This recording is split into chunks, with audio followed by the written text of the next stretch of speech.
said he dropped 10 to 15 pounds over the course of the last week. Still came in 5 pounds over the contracted weight. Ray's last 5. He just fought. And a look at Joe, the contract was 100. He went to lose weight, he lost 2.5. And with all the 26 years, the 119 fights, the working. But those spots are a little bit with the natural ability to try to weigh you down, the body, to slow you down. Again, most of the work from Oliveira is going to be in here. You're closer with that, seeing that Oliveira is a close quarter. Augustus with Oliveira, but he's steady. Augustus. But the hand makes some stops along the way. It's castle that comes up out of Emanuel Augustus, and you know he's getting the style and movement. Punches in round 1. What you're usually going to see from Oliveira will be that jab. Not a bad jab, but a straight, stiff one. And one that so far tonight has been fairly accurate. But you get the quicker hands, the man in the leopard trunk. Getting a good look at that hand right now. And you're getting a look at him that Oliveira has. Oliveira, he can take advantage of that distance. The body with the left. Two right hands, two left hooks for the body, and back upstairs. These spots here where Augustus will stop, like right here, make hay. Well, that little bit as this fight progresses. Snaps back his head, the left hand does Augustus, and now puts 2 right hands toward. And Teddy Atlas with you on Friday Night Fights, presented by AutoZone. Round system, the leopard print trunks. And Super Ray Oliveira, the veteran who says he wants respect. He apologizes for coming in 5 pounds overweight, but he's looking for respect at age 36. And he says, I will keep going until I'm not wanted any longer. Right, we will use geometric figures to describe this fight. As Augustus, to Augustus. He can do more things. He can fight inside with you. He can fight outside. He can fight on the sides. Oliveira mostly limited to serving whatever he's going to serve offensively right here, right on those angles and those dimensions. Oliveira, to be where he could be most effective. Once again, the quicker hands belong to Augustus, and he can use that speed on the outside. Especially since Oliveira does most of his work, as we said earlier, when he gets close. The only thing you're going to see from Oliveira, Joe, on the outside is that jab. But not Augustus. You're going to see a lot of things from the outside. Even some things that are a little unorthodox. Stabilize Augustus. Take some of that movement away from him. Not get caught up in it. Not get to the goal. And he was just completely embarrassed. Many, many good fighters throughout his career. July of 2001. It was the ESPN Fight of the Year. It was the Ring Magazine Fight of the Year. And when you think of all action wars where 2 guys just give it everything they have, does it get any better than Emanuel Burton, as he was known at the time, against Irish Mickey Ward? Of course, the memorable scene when referee Steve Smoger came in, hugged them at the final bell, and said, God bless you, I love both of you, and we couldn't. But it means a lot to me to see him in person. What are your thoughts? Trying to win, but it's about respect to him. Actually, yeah, I do, Ted. I'm like, why'd I do this?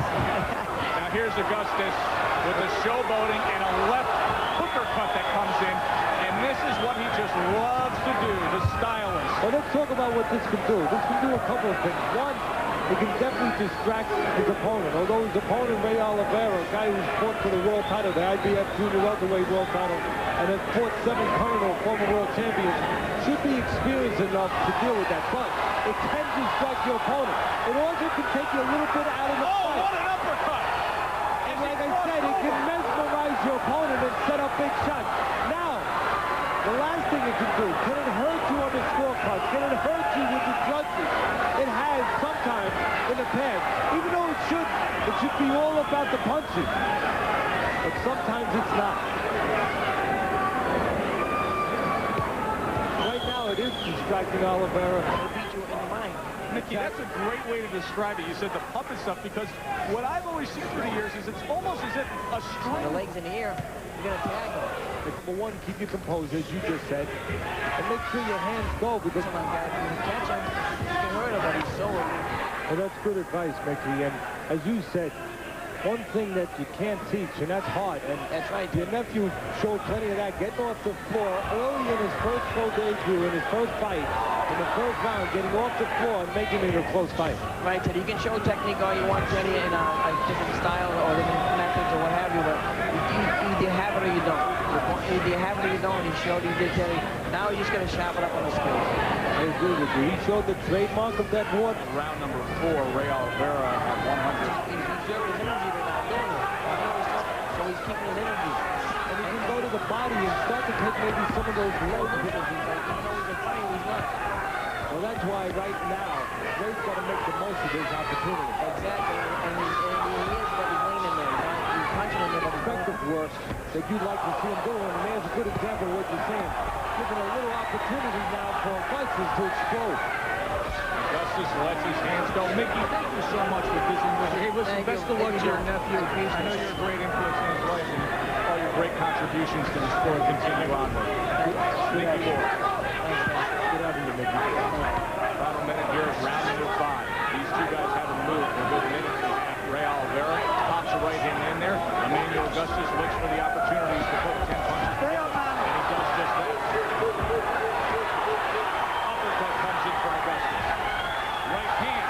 1, 2, 3 of them. And there's a little distance, a little space. As soon as you see those angles in that little space, that little distance, look for Augustus to exploit it.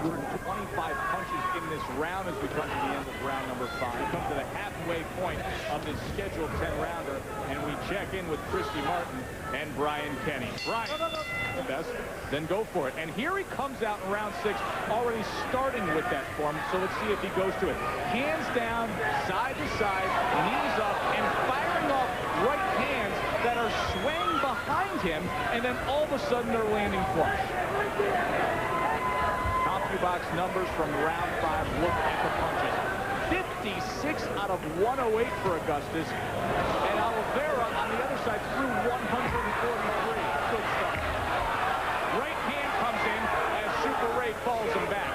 Now staying with the jab, and the puppet is in form. A lot of people would ask, how do you feel with this kind of movement and behavior? But the way you deal with it is, as Mickey was touching on, stay composed, use all that it's more show than go. So what you have to do is you got to move your hands and take advantage of them. Don't get mesmerized. And right now on Teddy's scorecard, Emanuel Augustus has taken rounds 2 through 5. Oliveira, he loaded it right at the top. Other than the jab, his repertoire is only useful when he's in close. Augustus keeps distance. So he separates himself and he's going to out. There's a double punch right there. He's been shooting his hands to the side. Then he's not ready to punch. And when he's doing that, see, Oliveira just watched him. He got mesmerized, and he allowed the hands to get back into punching position. And he paid a price for it. But with the hand work, that's when you got to throw your shots up the pipe, up the middle. And that's where you need a real clear, steady head to do that. And Oliveira has not been doing that in all that flash and pizzazz. He did it in the 4th round, and he came back and pulled it off again here in the 6th round. Let's check back in with Brian Kenny. Exactly what it was. Two. Augustus outthrew him for the first time. He's been outlanding him, but he outthrew him for the first time in the 6th. Difficult style for Oliveira. Again, Oliveira has had such a long career. There's so many cuts to do. Perhaps his sign may be, Joe, with the concrete wall banging at that wall, banging at that wall. Sooner or later, starts to give just a little bit. Double right hand to the right hand to the body from Augustus. He has to stop for a good 20 seconds. Meanwhile, on the other side, Ray Oliveira slowed down in round number 6. Round 5, he threw 143. Another sign of some wear and tear, going up and down in weight, and skin stretching, and then Much easier as we come into the last 3 rounds here. Look at these guys, man. Augustus, the speed that he has, the style that he has. To hold you on the inside, be able to just hold his own like he's doing right now. He's giving Oliveira, taking the gold medicine on the inside and getting the better. Then he can take it outside where Oliveira could not match it.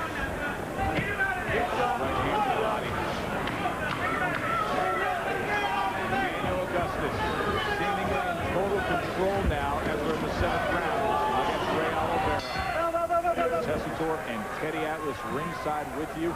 Yes, for a spectacular showing that we get every year, and this time it has been Emanuel Augustus who's been in prime form. 120 numbers always between these two. But Augustus tonight, not only the fastest, but Augustus, and really in recent years, Teddy, with the 8-yarding is coming into his prime.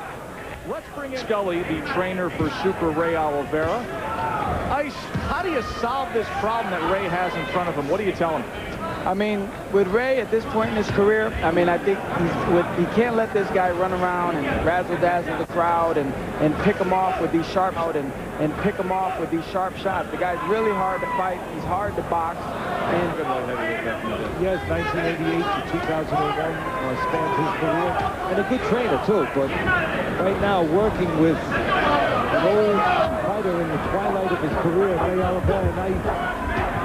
Oliveira kind of giving his last effort here because he's holding the back of his head. And Betty, I would have major concerns right now. If he feels something is ahead, maybe they want to take a good look here. I'm concerned. I think I was touching on this earlier. If our cameras can get a close look, Ray Oliveira looks like he's side. Not only that, he looks like he's crying. And there's blood coming out of his nose. And I think this needs to be stopped. Come here, come here, come here. Reason for him to step in. Steve is saying, hey, I'm not a doctor, so I'm going to listen to what you have to say, but I don't like the looks of this, and neither do I, Teddy, if it comes to the end of this round. The fight is over, as well as punishment that he's taken. There is an effect after that. As you can see, a right hand, first a clean one. And Showing style once again. We hope for the best for Ray Oliveira. Coming up next on ESPN2.